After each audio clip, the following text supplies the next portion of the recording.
The house fell silent before I realized I was alone. It wasn't a sudden break.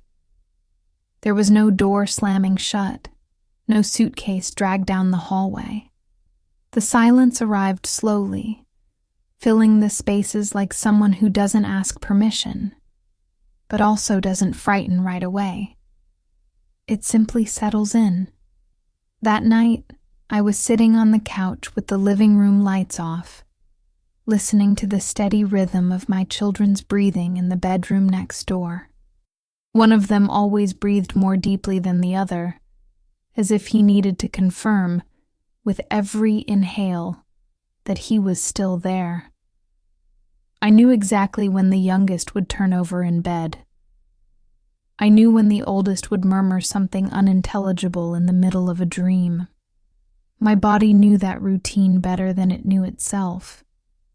It was there, in that pause between one thought and the next, that something simple crossed me with uncomfortable clarity.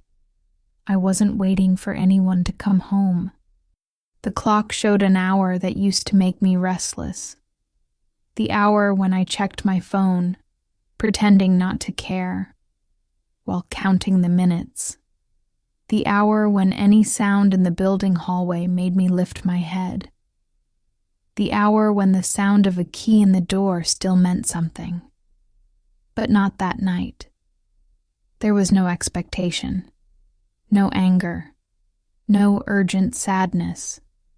There was only a steady, almost polite silence, as if the house had learned how to behave without him. I got up from the couch and walked slowly down the hallway. The lights were off, but I didn't need to turn them on. I knew every imperfection in the walls, every quiet creak in the floor. I passed the children's bedroom door, half open, watching their small bodies sprawled across the bed, the tangled sheets, the toys forgotten on the floor. They slept with the calm of those who trust that someone is there. And I was. I closed the door carefully and went to the kitchen. The sink was clean. The table was tidy. Everything in its place. Too tidy, maybe. Not because I had time or energy, but because keeping things in order was one of the few ways I found not to fall apart. I poured myself a glass of water and stood there for a few seconds, leaning against the counter, staring at nothing.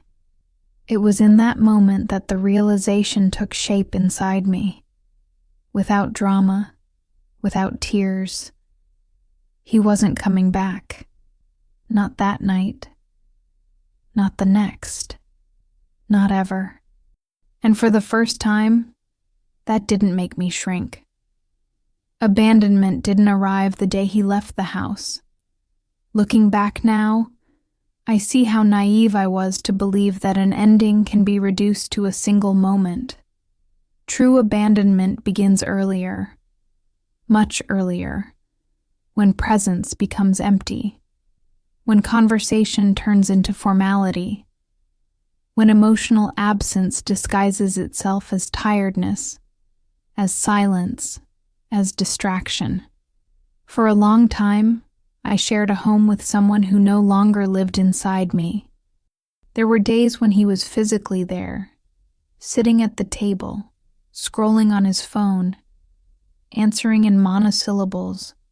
I talked about the children, about work, about anything that seemed important enough to justify a conversation. He nodded. Sometimes not even that. I thought it was a phase. That love went through these quiet tides. That insisting was part of commitment. So I insisted. I adjusted. I made myself smaller. I swallowed questions that didn't want answers. I stored my feelings in places increasingly deeper. Until one day, without warning, without scandal, he said he couldn't anymore. He didn't say he didn't love me.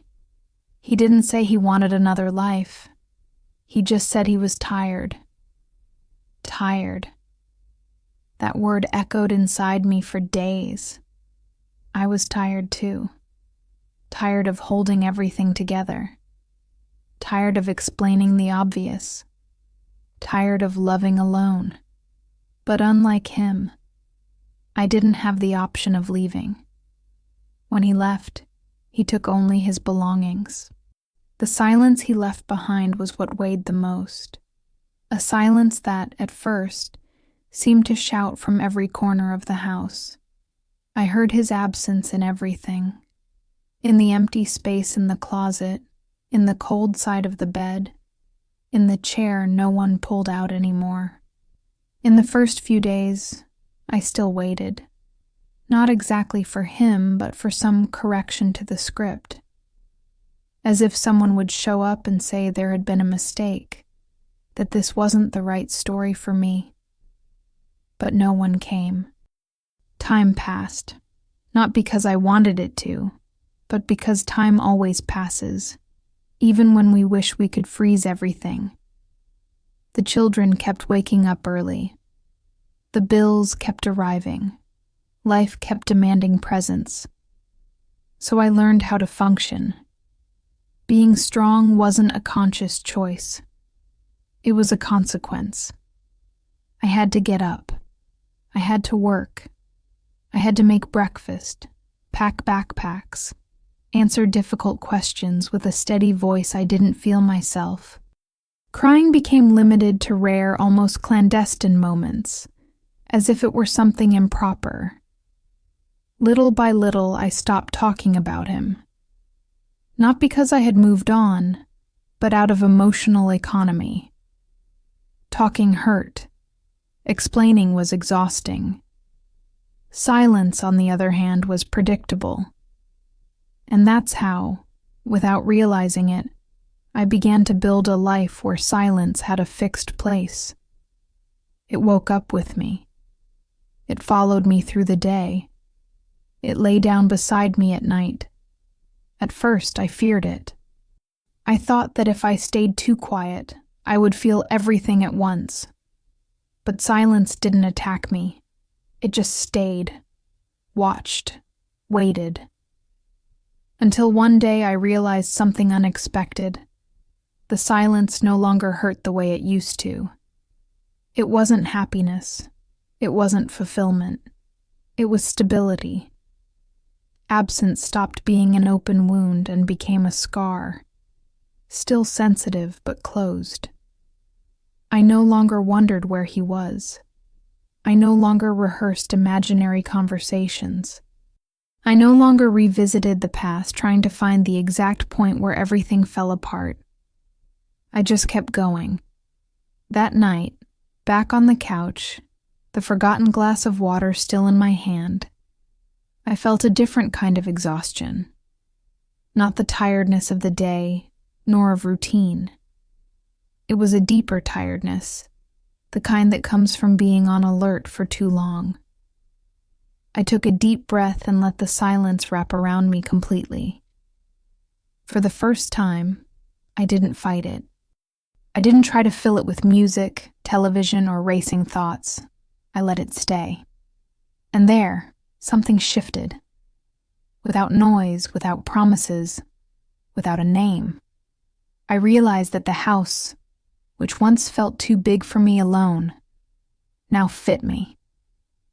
The silence, which once pushed me away, now held me. Not because it was ideal, but because it was what I had. And strangely, that was beginning to be enough. I didn't know it yet, but in that moment I was beginning to turn silence into home. Not a happy home. Not a permanent one, but a possible home. And for now, that was enough. The silence was already there while he still occupied space. That was one of the hardest truths to admit. Because while he was still physically in the house, I clung to the idea that there was something left to save. People don't leave all at once, I told myself. Relationships go through phases. Love matures, love transforms, love adjusts. I adjusted. At first, they were small absences. Conversations interrupted by eyes lost on a phone screen. Questions answered late. We'll talk later, that never found its moment. I talked about the children, about the day, about anything that created the illusion of continuity. He listened, but he didn't hear. He was there as someone fulfilling a presence, not as someone choosing to stay. I remember one specific night, though it could have been any. We were sitting at the table, plates nearly untouched. The children talked over each other, competing for attention, laughing, asking questions. I tried to keep the conversation going, as if it were possible to stitch that silence together with words. He nodded now and then, without taking his eyes off his phone. At some point, the oldest stopped talking and asked why his father wasn't listening. I answered too quickly. I said he was tired. I said it was work. I said anything that would protect a truth I wasn't ready to face yet. After the children went to sleep, I tried to talk. Not to accuse, not to argue, just to understand. I asked if everything was okay, if he was overwhelmed, if there was anything I could do. He said everything was normal. Normal. That word followed me for weeks. Everything normal while I felt something crumbling between us. Everything normal while I struggled to hold together a structure that felt increasingly fragile. Everything normal while I learned to take up less space so I wouldn't be a burden. I started speaking more softly, asking for less, expecting less. I adjusted my schedule, my expectations, my emotions. I believed that loving also meant knowing how to give in, that insisting was proof of maturity, that silence was just an interval. But the interval never ended. He started coming home later, or coming home and going straight to the bedroom, or staying on the couch, distant, as if the house were just a place to pass through. Sometimes I sat beside him and felt there was an invisible pane of glass between us. I could see him, but I couldn't reach him. I asked if he still loved me. He took a moment to answer. Not long, just long enough for me to understand that the question no longer had a simple answer. He said yes, but it was a tired yes, without conviction, without presence. A yes that felt more like habit than choice. That was when I began to feel alone, even while accompanied. Loneliness inside a relationship is different from any other kind. It confuses you, because you blame yourself. You think you're exaggerating, that you're asking for too much, that maybe this is just how it is after some time. I even searched for texts about long-term relationships, about phases, about crises. I found generic answers saying that everything passes. I wanted to believe them. Meanwhile, I did what I knew how to do best. I held everything together. I kept the children's routine, took care of the house, worked, organized commitments. On the outside, I functioned. On the inside, I shrank. There was a day when I realized I no longer shared my pain with him. Not because I didn't want to, but because it didn't make sense.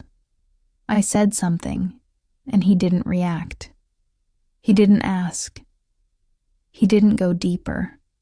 His silence wasn't aggressive, it was indifferent.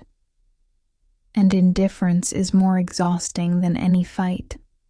When he finally said he needed to leave, there was no surprise. There was confirmation. He spoke in a neutral, almost polite tone.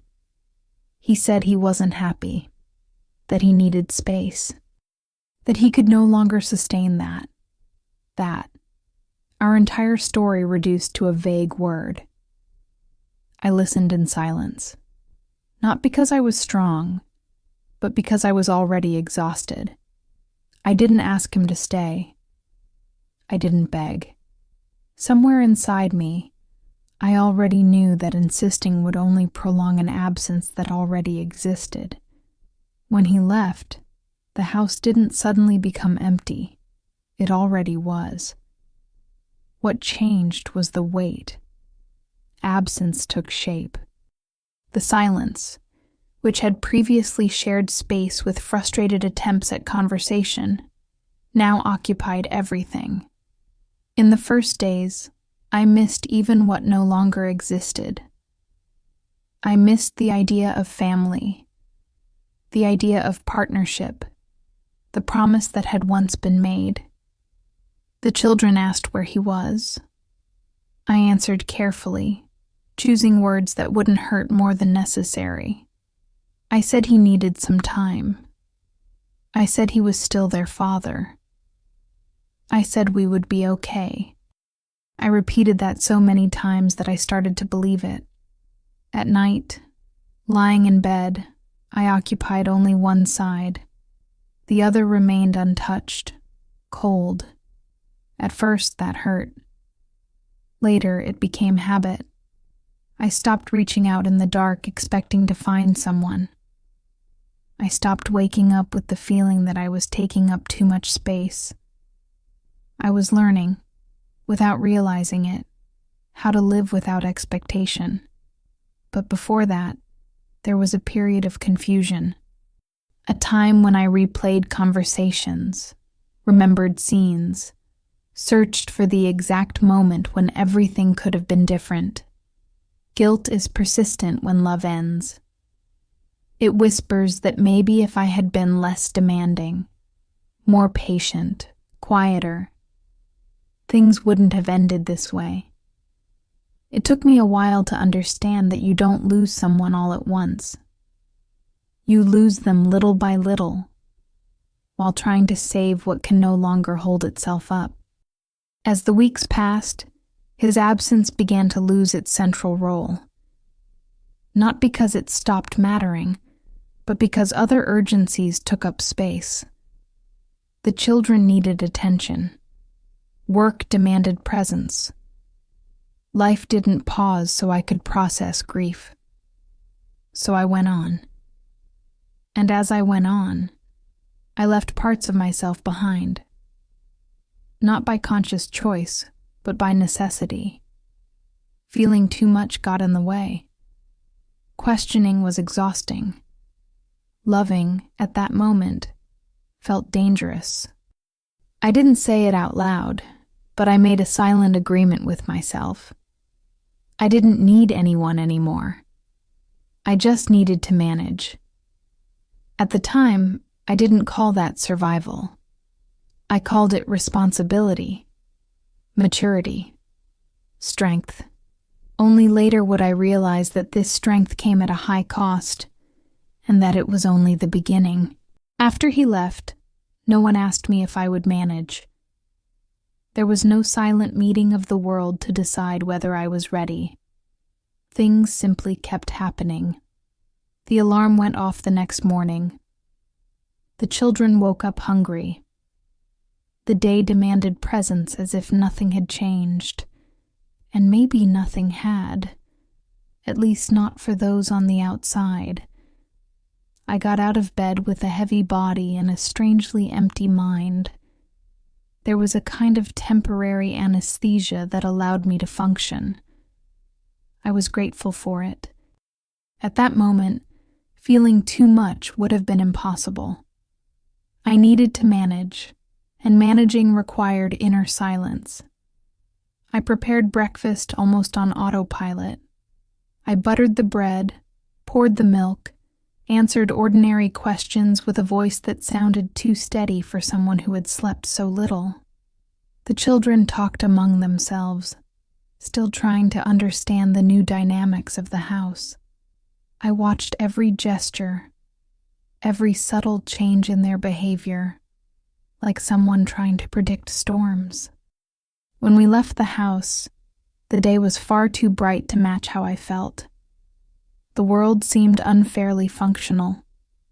People walked quickly, shops opened, cars honked. Nothing suggested that something had broken inside me, and that irritated me. Because when everything collapses on the inside, you expect some external sign of respect. A pause, a warning, a collective silence. But life doesn't offer that kind of consideration. It simply goes on. In the first few days, I leaned on routine like someone gripping a handrail. Schedules, appointments, lists. Everything needed to be under control. Not out of perfectionism, but because any deviation could make me stop. And stopping wasn't an option. I organized the house with almost obsessive precision. I put away toys, lined up shoes, cleaned surfaces that were already clean. There was something comforting in seeing external chaos under control, even while the internal one remained untouched, waiting for a moment I didn't have. Crying was postponed. That later became a distant, almost abstract place. I told myself that when things calmed down, I would feel. When the children were okay. When work was organized. When the house was in order. There was always a when. This is how being strong began. As postponement. I avoided talking about the ending. Not because I had overcome it, but because explaining exhausted me. People asked how I was, and I said I was fine. It wasn't exactly a lie. It was a functional version of the truth. I was alive, operational, fulfilling tasks. For many, that already meant being fine. There were days when I wanted to say no, that I wasn't fine, that I was exhausted, confused, scared. But those answers required a kind of holding that I didn't know if I would receive. So I chose the simpler path. Silence. Silence again. It accompanied me while I worked, while I handled pending matters, while I grocery shopped with a mentally organized list to avoid forgetting anything. I had no room for distractions. Any lapse could open a crack through which the pain would enter. At night, after the children fell asleep, I sat in the living room and felt the weight of the day settle onto my shoulders. The exhaustion wasn't just physical. It was the exhaustion of someone who had been on alert for too long, holding up structures that felt too fragile to withstand another impact. Even so, I didn't collapse. There was a kind of quiet pride in managing, in not falling apart, in showing, to whoever might be watching, that I could handle it. Maybe I wanted to prove it to him, maybe to myself, maybe to no one in particular. I just needed to keep going. Little by little, the children began to adapt. They asked fewer questions, created new habits. Their lives seemed to find a new balance, and that relieved me and hurt me at the same time. It relieved me because I saw that they were okay. It hurt because it seemed to confirm that I was dispensable as a woman, necessary only as a function. Mother, caregiver, problem solver. These were roles I knew how to perform. What I no longer knew was how to be someone beyond them. I noticed, with a discomfort I tried to ignore, that I began referring to myself only by what I did. I didn't say, I feel. I said, I need to handle this. I didn't say, I want. I said, it's the best thing to do. My desires were stored somewhere quiet, where they wouldn't get in the way. Loving again was not something I considered. The idea felt distant, almost improper. Not because of lack of desire, but because of excess responsibility. I couldn't afford to make mistakes. I couldn't expose my children to instability. I couldn't allow someone to come in and disrupt the fragile balance I had built. So I closed that door without ceremony. There was no solemn decision, no promise, just a silent understanding that it wasn't the time, and maybe never would be. There were nights when, lying in bed, my whole body felt too tired to sleep. My mind insisted on revisiting scenes, dialogues, possibilities. I took a deep breath and asked myself to stop. Thinking didn't help. Feeling got in the way. The next day always arrived too soon. At some point in that process, I stopped waiting for help. Not because I didn't need it, but because waiting created expectation. And expectation, I had learned, was dangerous. So I did everything alone, solved everything alone, decided everything alone. Being strong stopped being an adjective and became a condition. People began to praise me for it. They said I was admirable, that they didn't know how I managed, that I was an example. I smiled, thanked them, and changed the subject. No one saw the cost of that continuous performance. No one asked if I wanted to be strong. And honestly, I wouldn't have known how to answer. Because at that moment, being strong was the only way to remain standing. I had no space for fragility, no margin for failure. Everything depended on me, and I couldn't disappoint. That's how, little by little, I began to drift away from myself. Not abruptly, efficiently. I functioned, and functioning seemed sufficient. But there was something I still couldn't name, a quiet, almost imperceptible discomfort that followed me in moments of pause, a feeling that, by holding everything together on my own, I was losing something important along the way. At the time, I didn't yet know what it was. I only knew that the silence was still there, firm, constant, like an unlikely ally. It helped me move forward. Not to ask too much, not to feel too much. And I let it stay. Without knowing that, little by little, that silence would stop being just protection and begin to become home. It didn't happen all at once. There wasn't a specific day when I woke up different, nor a solemn moment when I decided I was fine. The transformation was silent, almost shy, like everything that truly happens. An accumulation of small internal concessions that together changed the way I inhabited my own life. Silence stopped being something I merely tolerated and became something I organized. I noticed this on an ordinary afternoon while folding clothes on the couch. The children were in their room, absorbed in some game that didn't require my constant attention. The house was quiet, and I didn't feel that familiar tightness in my chest. There was no urgency to fill the space with music or television.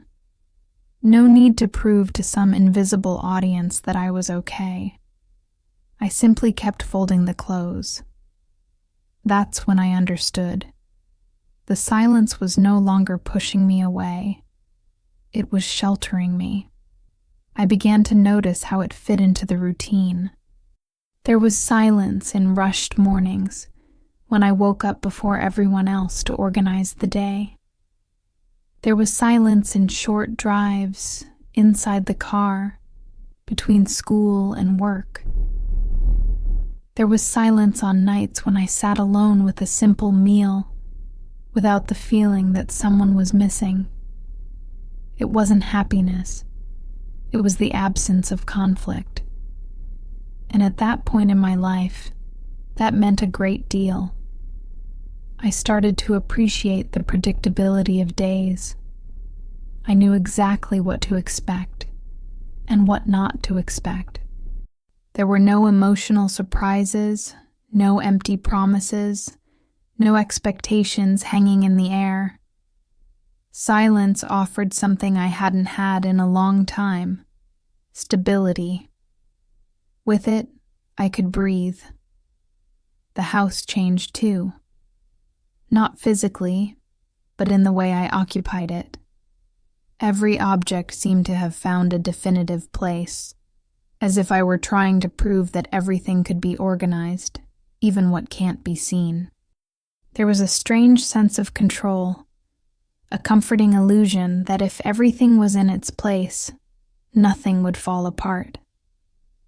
I knew where the keys were, where the documents were, where the pains I didn't want to touch were. Everything cataloged. The children adapted to that rhythm. We created small, solid rituals, fixed schedules, bedtime stories, simple meals shared without rush. They seemed more secure, and that calmed me. Seeing them find stability in that silence made me believe I was doing the right thing. Maybe silence was care too. There were moments when I caught myself wondering if that was happiness.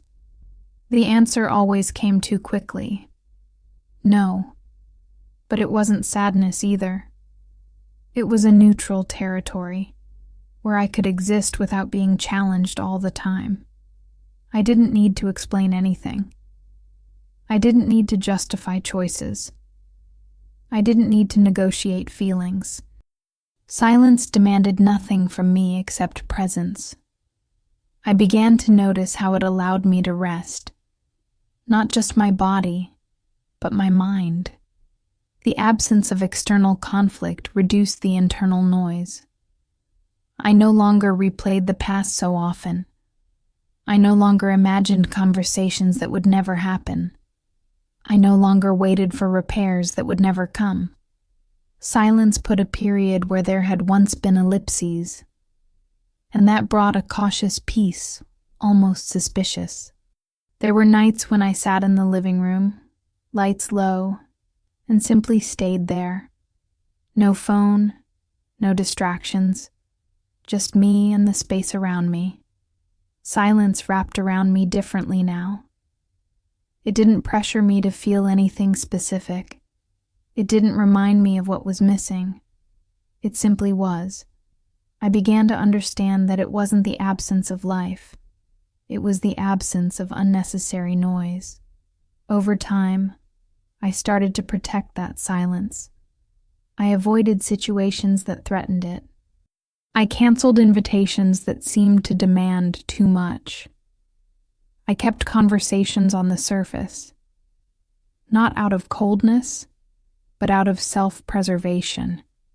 I had learned, perhaps too late, that not every sound deserves space.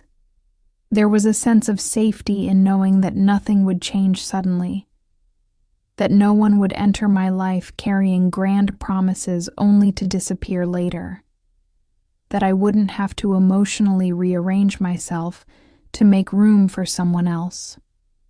Silence was predictable, and predictability to me meant safety. It was during this period that I realized how efficient I had become. I solved problems quickly, made decisions without hesitation. I didn't ask for opinions. I didn't ask for help. There was a rigid autonomy in me, built not out of freedom, but necessity. And still, I felt competent. People said I seemed more centered, more secure, more in control of myself. I agreed, in part. There was, in fact, a new firmness in the way I conducted my life. But that firmness had a silent cost. I allowed no detours. Nothing that threatened stability was allowed to enter, not even desires. When a wish surfaced, a vague thought about companionship, about sharing something simple with someone, I observed it from a distance, like assessing a risk. I didn't repress it violently, but I didn't nurture it either. I let it pass, believing it was just nostalgia, momentary loneliness, something that would resolve itself, and it usually did. I convinced myself that this was a mature phase of life, that not needing anyone was a sign of growth, that being at peace alone was an achievement. And in many ways it was. I had learned not to depend, not to beg, not to lose myself in other people's expectations. But there is a thin line between autonomy and isolation, and I couldn't say exactly when I had crossed it. Silence, now a home, had solid walls. It protected me, yes, but it also limited the view.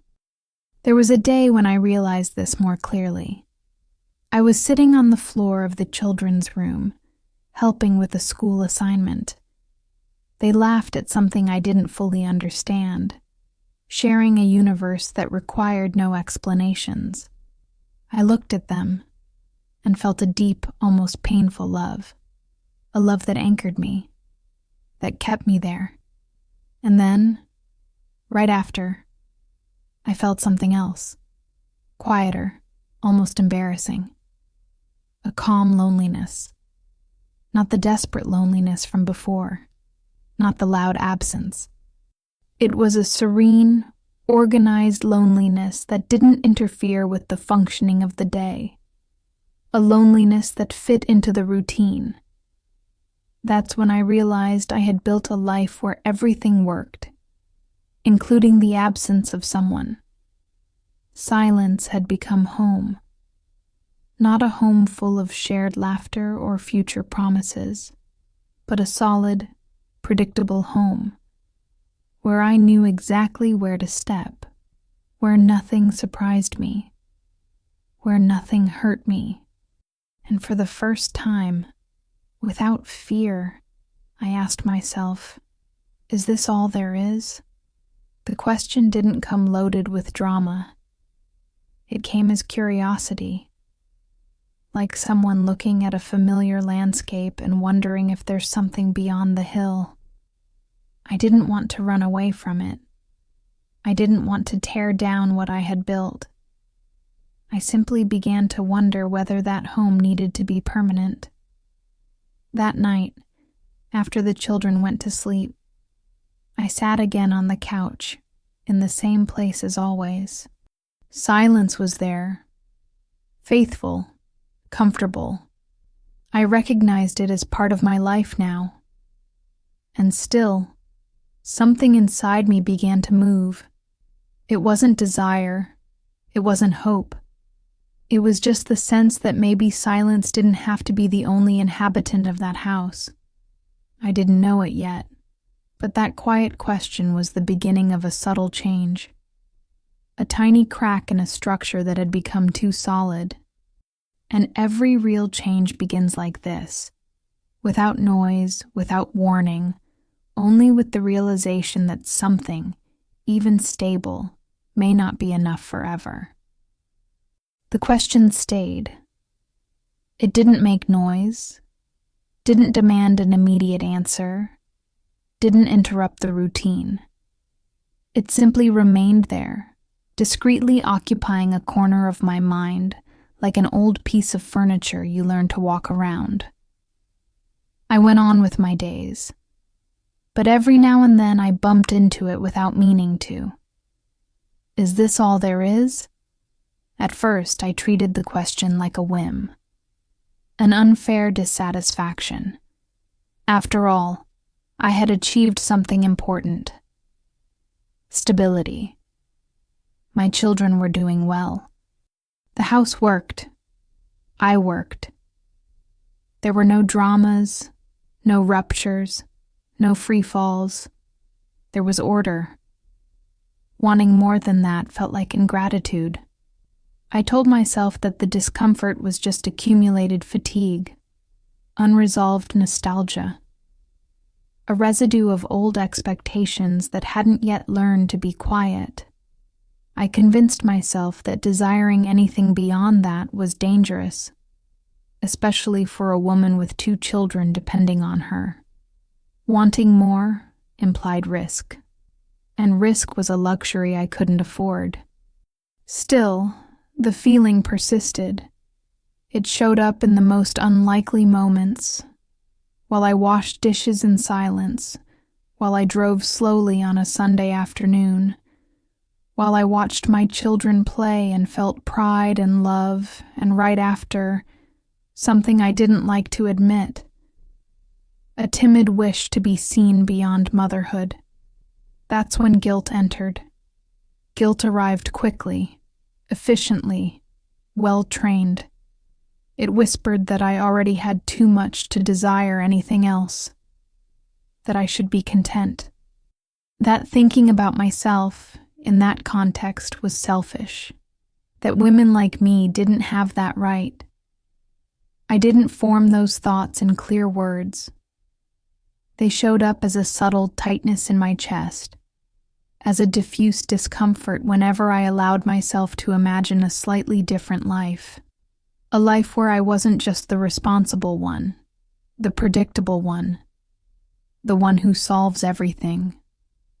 A life where I could be a woman without asking permission. I tried to push those ideas away quickly.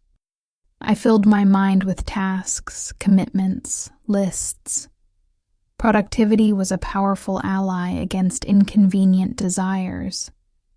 As long as I stayed busy, I wouldn't have to deal with difficult questions. And I was always busy.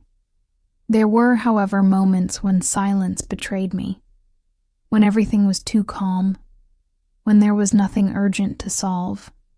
Thoughts found space. I would see myself sitting in the living room at night, a book open on my lap, unable to move past a single page.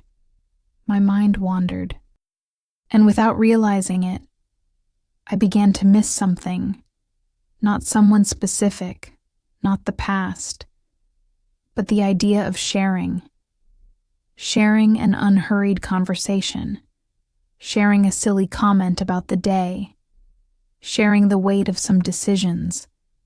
Missing that made me feel ashamed. I wondered what kind of mother feels that kind of longing, what kind of woman, after everything, still thinks about love. I should be satisfied with what I had built on my own. I should celebrate my autonomy, my strength, my independence. And I did, but something was still missing. This lack didn't shout. It didn't hurt like before. It was a polite absence, almost gentle, an absence that didn't interfere, but also refused to be completely ignored. It fit into the routine, just as silence had fit in. Maybe that's why it was so hard to name. There was a day when a friend commented, without any special intention, that I seemed well-resolved. The word echoed inside me in a strange way. Well-resolved. I smiled, agreed, changed the subject. But inside, I kept wondering what that really meant. Was I resolved or just closed? The difference between the two is subtle, but profound. Being resolved implies choice. Being closed is often just consequence. And I began to suspect that my calm had more to do with containment than with fulfillment. That realization didn't bring relief. It brought fear, because if I admitted that I wanted more, I would have to deal with what that more would demand from me. I would have to reconsider limits, revisit certainties, maybe open cracks in a house I had built so carefully. And I didn't know if I was willing. Besides, there were my children. Everything always came back to them. I watched how they organized themselves emotionally, how they dealt with their father's absence, how they built references from what they saw at home. I was afraid of making mistakes, afraid of introducing instability, afraid of confusing what was already clear. I wondered whether wanting an emotional life meant putting all of that at risk. Guilt then presented itself as protection. It kept me in place, reminded me of my responsibilities, convinced me that giving up certain desires was a sign of maturity, and I believed it. Until I realized that this guilt wasn't protecting me, it was limiting me. That realization didn't arrive dramatically. It came in fragments, small observations that, together, began to form an uncomfortable picture. I noticed how I avoided any situation that might awaken something in me, how I dodged more personal conversations, how I kept people at a safe distance. I called it discernment. But maybe it was fear. Fear of feeling something I couldn't control. Fear of needing someone again. Fear of realizing that despite everything, I was still capable of desire. Desire meant acknowledging that I wasn't as complete as I claimed to be, and that contradicted the entire narrative of strength I had built. So I kept trying to convince myself that it was just a passing phase. A small noise within an organized silence, something that time would resolve, like so many other things. But time didn't resolve it. On the contrary, it brought clarity. I began to notice how I felt when someone showed genuine interest in me. Not necessarily romantic, but human. A sincere compliment, an attentive conversation, a look that didn't pass through me. Those moments unsettled me more than I liked to admit. I felt something move inside me. Something old, dormant, but not dead. And that scared me. Because if something was still there, it meant I hadn't closed the door as completely as I thought. It meant that silence, though comfortable, hadn't erased everything. Maybe it had only put things on hold. One particular night, after putting the children to bed, I sat on the bed and stayed there for a few minutes without lying down. I observed the bedroom in silence. The soft lamplight, the almost excessive order of the space. Everything was in place, and still, I felt restless. That was when I admitted, for the first time, even if only to myself, I wanted more from life. Not more problems, not more chaos, not more pain, but more presence, more exchange, more possibility. The admission didn't bring immediate relief. It brought guilt. But it also brought something new, a timid honesty, still uncertain, but necessary. I didn't know what I would do with that truth. I didn't know whether I would act on it, hide it again, or let it pass. I only knew that it existed, and that from that moment on, pretending it didn't would require more effort than I was willing to make. Silence was still home. But for the first time, I began to hear the echo inside it. And echoes are signs of space. I wasn't looking. That's important. because it changes everything. I hadn't consciously made space for anything new. There was no hidden expectation, no declared desire. The truth is, I was living inside the silence I had learned to call home. And homes, when well organized, don't usually receive unexpected visitors. That's how he entered, without announcement. There was no immediate impact, no recognizable feeling that something extraordinary was happening. He simply began to exist within my field of vision, almost casually, like someone who becomes part of the scenery before being noticed. He was someone from everyday life, one of those encounters that don't seem like encounters, a crossing of schedules, of spaces, of routines. I don't remember the first conversation exactly, because it didn't stand out. And that, I realize now, already said a lot. He didn't try to impress. He didn't ask too much. He didn't take up more space than necessary. He spoke when there was something to say.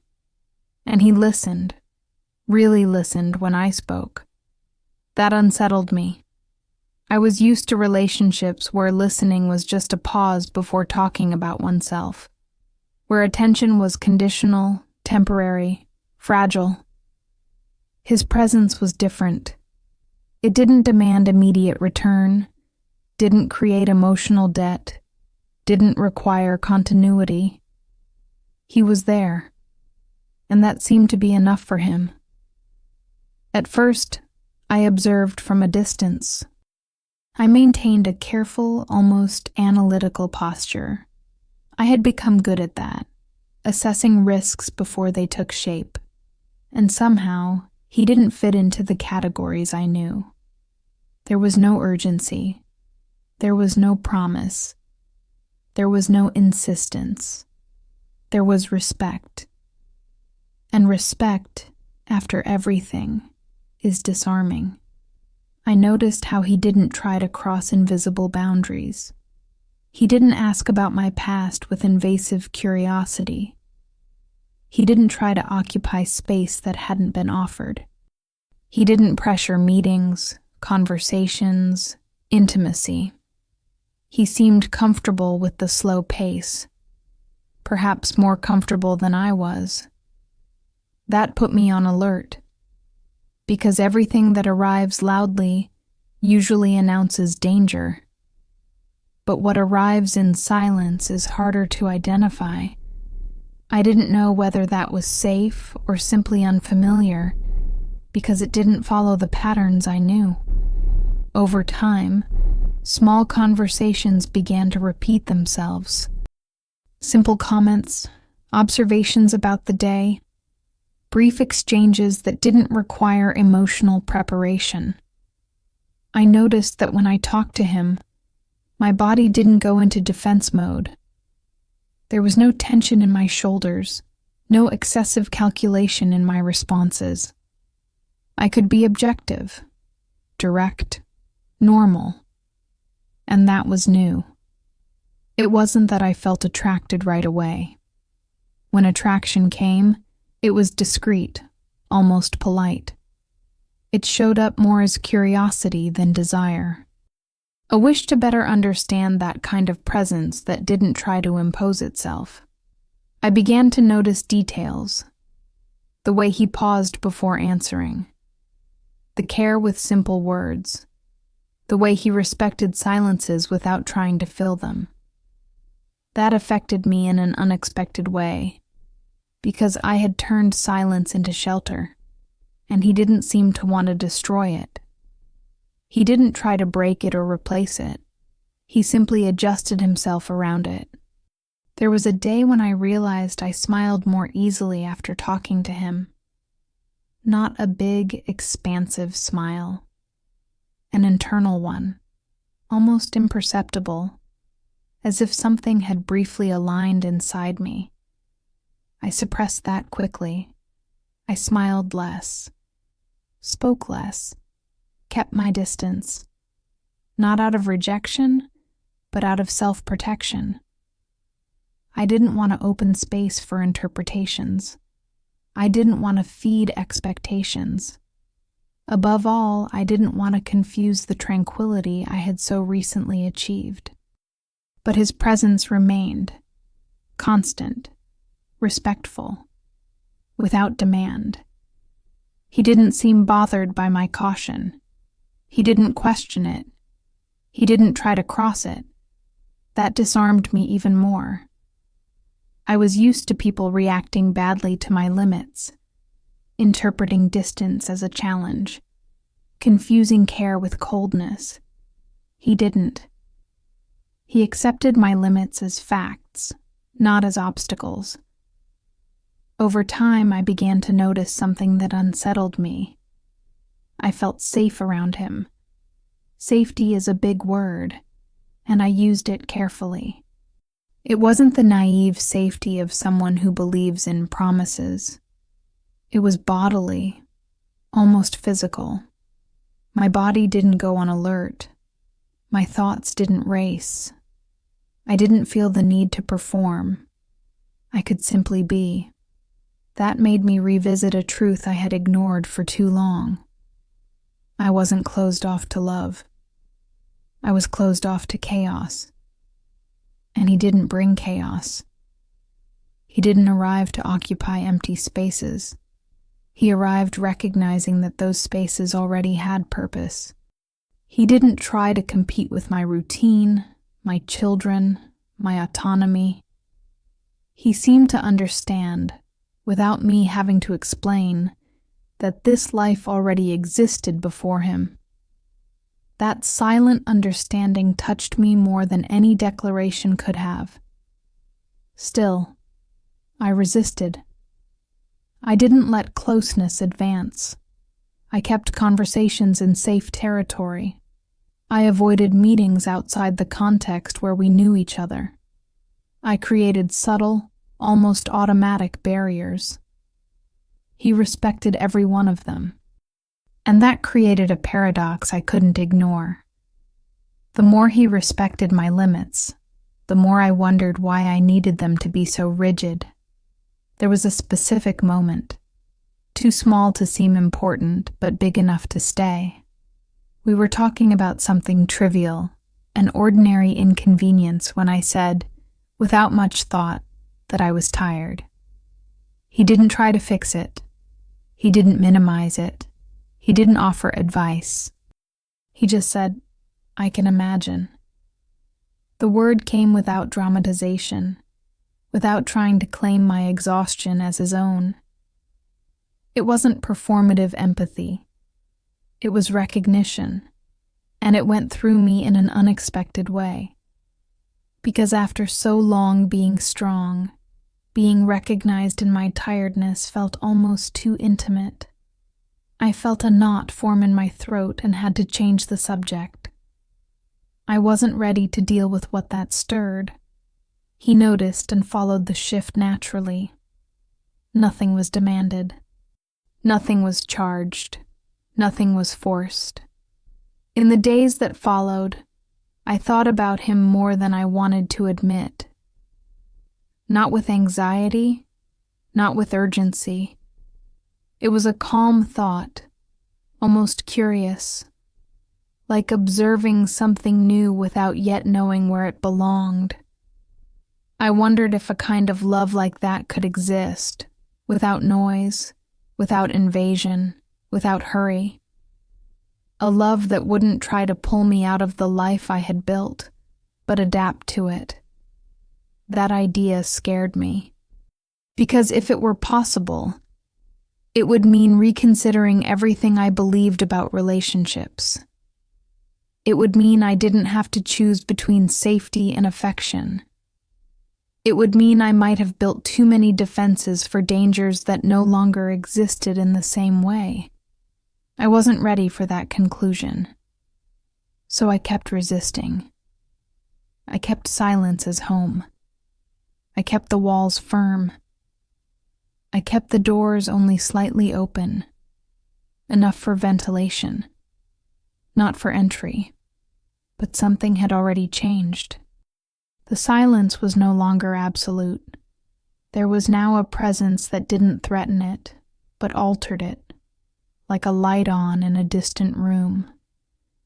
It didn't illuminate everything, but it changed the perception of the space.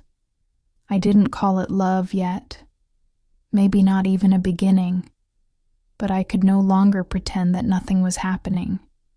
And that quiet realization that something new could exist without destroying what I had built began to accompany me insistently, not as a promise, but as a possibility. And possibilities, I was beginning to understand, also require courage. I realized I was resisting when I was already tired of resisting. It wasn't an organized thought, nor a clear conclusion. It was a bodily sensation, the kind that comes before words.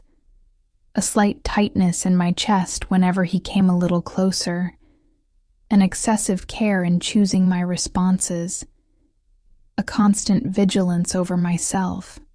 I called it prudence, but deep down, it was fear. Not fear of him. That much I knew. Fear of what might happen to me if I let myself. I had spent too long learning not to need, not to depend, not to desire out loud. Opening the door, even just a little, felt like a threat to the structure I had built with so much effort. Silence was home, but homes have doors for a reason, to control what comes in, and I didn't trust myself to decide that properly.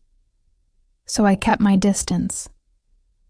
I kept talking to him, but avoided meetings outside the safe context where everything had begun.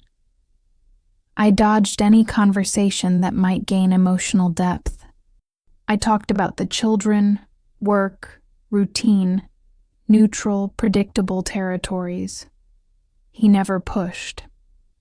That lack of pressure was, paradoxically, what confronted me the most, because it gave me no external reason to say no. There was no invasion to fight against, no wrong behavior to correct. There was only my resistance, bare, without apparent justification. And that forced me to look inward. I began to realize how much my boundaries were less about the present and more about old wounds. It wasn't him I feared. It was the risk of seeing myself abandoned again when I was vulnerable. It was the possibility of repeating patterns I wasn't yet sure I knew how to avoid. Above all, it was the fear of failing my children. Everything, in the end, came back to them. I watched them with heightened attention. Any small change in their behavior felt like an alert. I wanted to protect them from everything, including myself. From wrong decisions, impulsive choices, any emotional instability I might introduce without noticing. I wondered whether making space for someone automatically meant putting all of that at risk. The answer wasn't simple. There was a time when I considered ending any possibility before it became real, cutting it off at the root, returning to absolute silence, to comfortable predictability. It would be easier. I already knew how to live that way. I had proof that it worked, but something in me resisted that idea. Maybe because, for the first time in a long while, I wasn't dealing with urgency. There was no uncontrollable passion, no dependency, no illusion. There was only a constant presence that didn't demand more than I was willing to offer, and that made the choice more complex. The breaking point didn't come from a conversation with him. It came from home.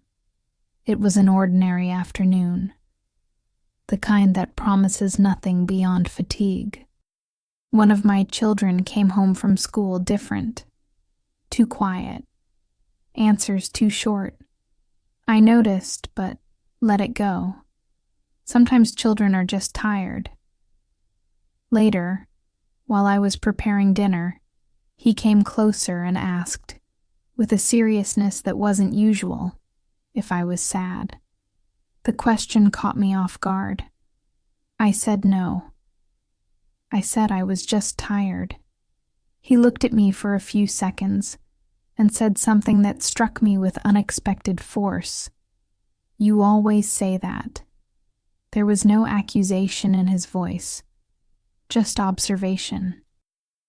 I felt a knot form in my chest, not because he was wrong, but because he was attentive, too attentive to my pattern of functioning.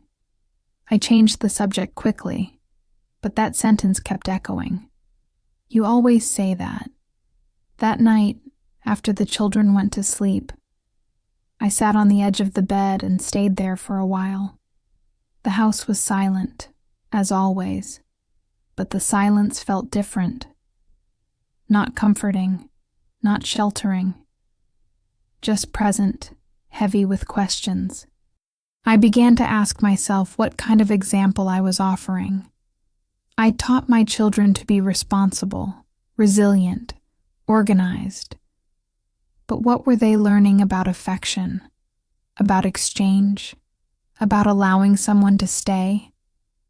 I didn't want to teach survival as the only way to live. That thought scared me more than any possible future suffering. Not long after, something happened that completely took me out of control. A simple problem, but enough to break the illusion that I could handle everything alone. An unexpected situation involving the children, one that required me to decide too fast, think too fast, hold too many emotions at once. I managed to solve it, as always. But when everything calmed down, I felt a different kind of exhaustion. An exhaustion that couldn't be fixed with rest. An exhaustion that came from carrying everything without sharing. In that moment, I realized my strength had become too solitary. I didn't need someone to save me. I never had. But maybe I needed someone to share with. And sharing didn't diminish my autonomy. It just made it more human. That realization didn't come as relief. It came as confrontation. Because if I admitted that, I would have to admit that silence, though home, didn't have to be the only possible place. That overprotection can also limit. That closing doors out of fear can prevent experiences that don't repeat the past. I still didn't know what I would do with that truth. But it could no longer be ignored. In the days that followed, I allowed myself to observe my reactions more honestly. I noticed how my body tightened when someone approached emotionally, how my mind searched for risk scenarios before any real threat existed, how I confused control with safety. I didn't want to live like that forever. I didn't want to teach that to my children. When I spoke to him again after that period, something in me was different. Not more open. Not yet, but less defensive. I didn't avoid as much.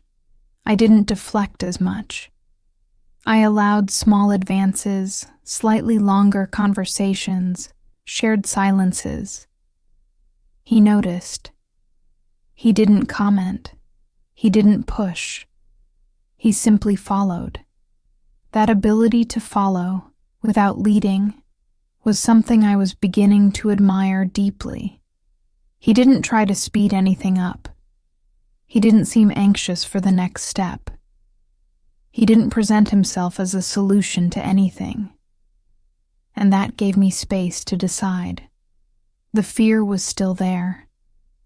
It didn't disappear, but it began to lose the absolute control it had over me. It stopped being a break and became just a signal of caution, not paralysis. I began to understand that opening the door didn't mean throwing everything wide open. that I could choose the pace, the limits, the conditions, that I didn't have to abandon myself to allow someone in. That realization was liberating. That night, once again sitting on the couch, in the same place where so many reflections had begun, I took a deep breath and faced the silence around me. It was still home. It still held me. It still protected me. But it no longer needed to be a closed shelter. I was ready for something simple but essential, to allow someone to come closer without that meaning danger. Not because I trusted blindly, but because finally I trusted myself. And that trust, built slowly through losses, silences, and reconstructions, was the key I needed to decide the next step. The door was still closed, but for the first time, my hand rested on the doorknob without trembling. I didn't open the door all at once. That matters, because stories tend to oversimplify this moment, as if there were a clear, definitive, almost cinematic gesture. There wasn't. What happened was an internal movement, silent, much closer to a short step than to a leap. My hand had already been on the doorknob for some time. After acknowledging the fear, after admitting that resistance was not protection but containment, I began to allow small gestures, nothing grand, nothing that required promises, just possible closeness, a slightly longer conversation, an invitation accepted without justification, a shared silence without discomfort. He followed everything with the same calm presence he had always had. He didn't interpret each step forward as an acquired right. He didn't turn openness into demand. He seemed to understand, perhaps better than I did, that this process wasn't about him. It was about me, and that made all the difference. I remember the first moment when I realized, clearly, that something had changed. We were sitting side by side, talking about simple things, when suddenly I noticed that I wasn't calculating. I wasn't thinking about what to say next, nor weighing future risks. I was just there, present.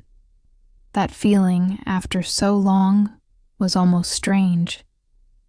I had forgotten what it was like not to be on constant alert, what it felt like to allow a moment to exist without immediately labeling it as dangerous or temporary. I took a deep breath, almost imperceptibly, like someone testing their own balance. Nothing collapsed. Nothing shifted out of place.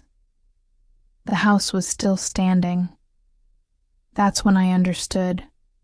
This love didn't threaten what I had built. It respected it.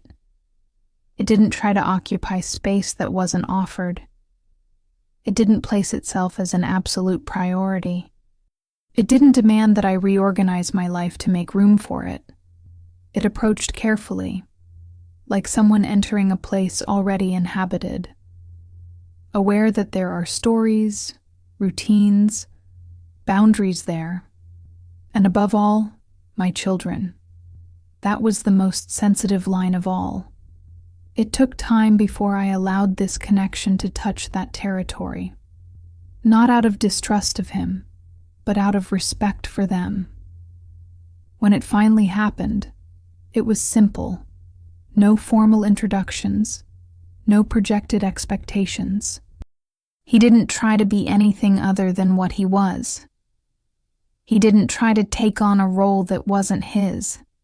He didn't try to become an immediate reference point. He was simply there, with attention, with kindness, with a care that didn't need to be announced. I watched everything closely, almost anxiously. Every gesture, every word, every reaction. And what I saw was something I didn't know I could still want. Naturalness. Nothing was forced. Nothing was staged. Nothing needed excessive explanation. My children kept being children. He kept being himself. I kept being me. And still, something new fit between us without displacing anyone. That was one of the greatest surprises. Realizing that loving again didn't require me to stop being who I had become.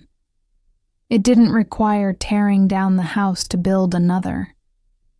It didn't require giving up the silence that had helped me survive.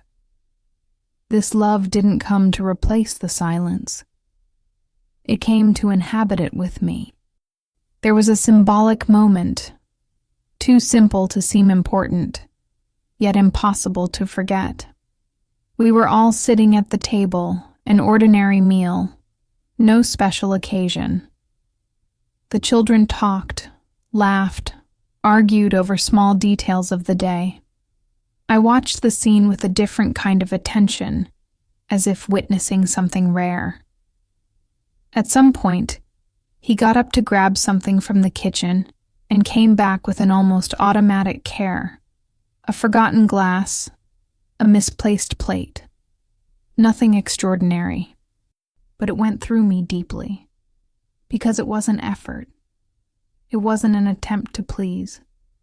It was presence, and presence, after everything, was what had been missing most in my story.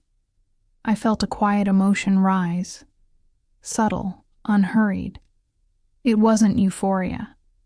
It wasn't fear. It was recognition. The recognition that I was living something healthy. Something that didn't require me to explain myself. To shrink. To anticipate abandonment. This love didn't ask me for guarantees. It didn't promise forever. It didn't put me in emotional debt. It simply stayed. Over time, I noticed how that changed small things in me. I spoke more honestly. I allowed myself to say when I was tired, without turning it into weakness. I allowed myself to receive care without immediately thinking about compensation. I didn't need to prove anything.